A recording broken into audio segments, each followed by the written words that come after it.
we've got a lot of young players, and it's not something that a lot of them have really thought about, but it's so important for us to start that conversation with them so that they can, think about it and really decide what's going to work best for them before it's too late. I think a lot of older players, they don't realize, aren't thinking about it, and then by the time they retire and they're like, oh, now I want to start a family, it's too late and they have challenges. Um, so I think for us, just being able to give our players that option, and if they don't do it this off season or this year or next year, like just to start the conversation and know they have a resource in Dr. Hunter that they can ask him any questions, and talk about it with all the people in their lives that are important to them, is like, it's just amazing. It's a conversation I've never had. It's my 5th year working in women's sports.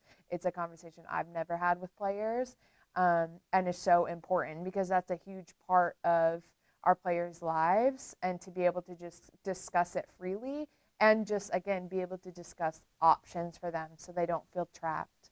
It's incredible. Absolutely.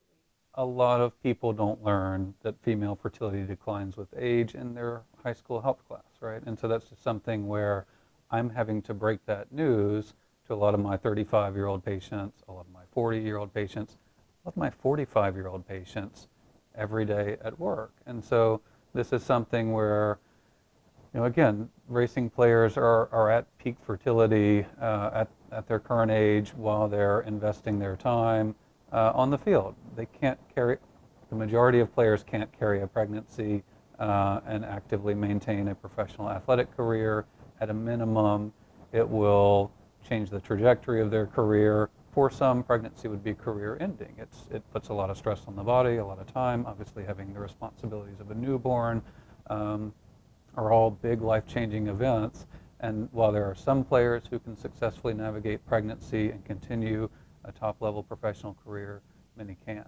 And so, this is something that for women in other fields, those pursuing careers in healthcare, business, law, academics, we'll see women come freeze eggs or freeze embryos depending on their situation, and kind of take some of the pressure off the biological clock. For many women in those situations, either their employer pays for the benefit or they're making enough that they can afford it on their own. That's not the case at racing, or in the NWSL, I should say. Women don't really have current access to these services, but have just the same need for it. And so our goal is just to make that available to them.